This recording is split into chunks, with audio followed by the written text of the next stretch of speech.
satu kaki, tanpa tongkat, tanpa ragu. Tapi justru dari sanalah, suara komando paling tegas itu menggema di tanah Papua. Ini bukan sekadar upacara.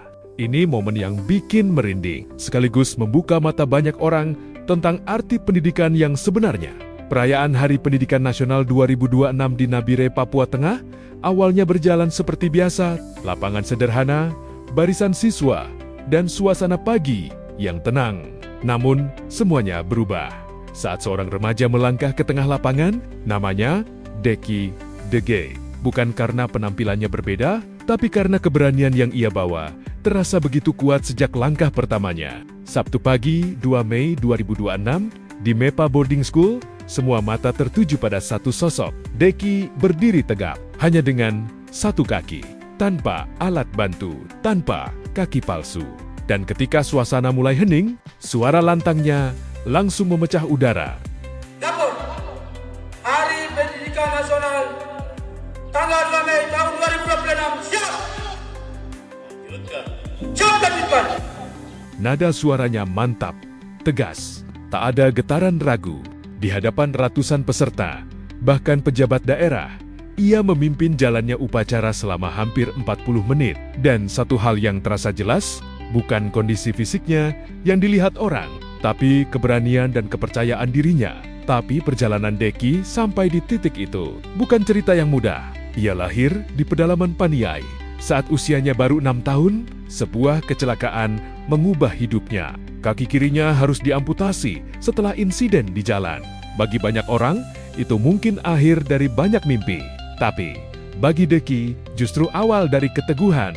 Ia memilih jalan yang tidak biasa, menolak bergantung pada tongkat, bahkan menolak kaki palsu yang pernah diberikan. Ia belajar berjalan, melompat, bahkan berlari dengan satu kaki. Dengan caranya sendiri, masa kecilnya di kampung juga penuh tantangan. Untuk mendapatkan air bersih saja, ia harus menempuh perjalanan naik turun gunung. Tapi, ia tetap sekolah, tetap bermain, tetap aktif seperti anak-anak lainnya. Lingkungan yang mendukung, keluarga, teman, dan guru jadi alasan kenapa mentalnya tetap kuat sampai hari ini. Kesempatan besar datang saat Deki masuk ke MEPA Boarding School. Disinilah potensinya mulai terlihat. Ia bahkan dipercaya menjadi bagian dari kepengurusan OSIS, mengurus keamanan sekolah. Sebuah tanda bahwa kepercayaan itu tidak diberikan karena kasihan, tapi karena ia memang mampu. Menjadi pemimpin upacara Hardiknas bukan sesuatu yang ia siapkan lama. Hanya beberapa hari latihan, ia pelajari semuanya, dari sikap, baris berbaris, sampai cara memberi komando. Rasa takut pasti ada, tapi ia tidak berhenti di situ. Dan hasilnya, satu momen yang kini menginspirasi banyak orang. Di balik semua itu, Deki punya mimpi besar. Ia ingin menjadi kepala dinas pendidikan, supaya anak-anak Papua bisa punya kesempatan yang sama untuk belajar dan berkembang. Baginya, pendidikan bukan sekadar sekolah, tapi jalan untuk membuktikan bahwa semua anak berhak punya masa depan. Hari itu, Deki Dege bukan hanya memimpin upacara, ia memimpin cara pandang kita bahwa keterbatasan bukan alasan untuk berhenti melangkah. Dan kadang justru dari langkah yang tidak sempurna, lahir keberanian yang paling utuh. Di sebuah pagi berkabut di Papua Tengah, barisan siswa dan guru telah rapi memenuhi lapangan. Hari itu, peringatan Hari Pendidikan Nasional terasa lebih hikmat dari biasanya. Di tengah lapangan, berdiri seorang pemimpin upacara. Seorang siswa kelas 11 SMA MEPA Boarding School bernama Deki Dege.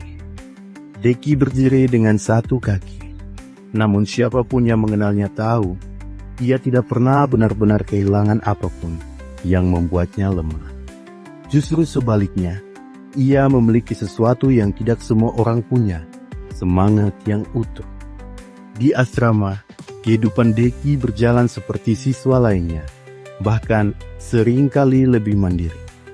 Ia bangun pagi dengan disiplin, merapikan tempat tidur, menyiapkan kebutuhannya sendiri, dan menjalani hari dengan senyum yang hampir tidak pernah lepas.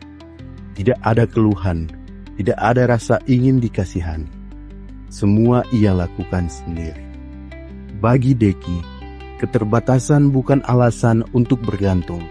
Ia belajar melakukan segalanya dengan caranya sendiri, perlahan tapi pasti. Setiap aktivitas harian yang bagi orang lain terasa biasa, bagi Deki adalah bentuk kemenangan kecil yang ia rayakan dengan penuh syukur. Dan justru dari situlah kekuatannya tumbuh. Ketika ia melangkah ke tengah lapangan untuk memimpin upacara, ia tidak hanya membawa tanggung jawab sebagai petugas. Ia membawa cerita tentang keteguhan, tentang kemandirian, dan tentang pilihan untuk tetap bersyukur dalam keadaan apapun. Suaranya tegas, sikapnya mantap, tidak ada keraguan dalam dirinya. Semua yang hadir pagi itu bisa merasakan bahwa yang berdiri di hadapan mereka bukan hanya seorang siswa, tetapi simbol dari daya juang yang nyata. Teman-temannya melihat lebih dari sekedar sosok dengan satu kaki. Mereka melihat seorang pemimpin, seorang inspirasi, seseorang yang membuktikan bahwa keterbatasan fisik tidak pernah mampu membatasi semangat hidup. Deki tidak menunggu dunia menjadi lebih mudah untuknya. Ia memilih untuk menjadi lebih kuat menghadapi dunia. Dan dari asrama sederhana hingga lapangan upacara di Papua Tengah, ia menunjukkan bahwa selama hati tetap berani dan langkah tetap dijalani, meski hanya satu kaki, tidak ada mimpi yang terlalu jauh untuk dicapai. Anak-anakku di SLB yang berada di Provinsi Papua Tengah, kalian adalah mutiara Papua Tengah. Dapur, Hari Pendidikan Nasional tanggal 2 Mei tahun 2026, siap! Siap lanjutkan! Keterbatasan bukanlah penghalang untuk bermimpi setinggi puncak Kartens. Pemerintah ada di belakang kalian, masyarakat mendukung kalian, dan masa depan Papua Tengah menanti karya kalian. Sebagai penutup, mari kita jadikan Hartiknas tahun 2026 ini sebagai titik balik untuk lebih empati, lebih inklusif, dan lebih bergotong royong. Mari kita kuatkan partisipasi semesta demi pendidikan yang bermutu, merata dan menyentuh setiap jiwa di tanah Papua Tengah tercinta ini. Selamat Hari Pendidikan Nasional tahun 2026. Bergerak bersama, semarakan merdeka dan maju terus. Tanah Papua dan orang Papua diberkati oleh Tuhan.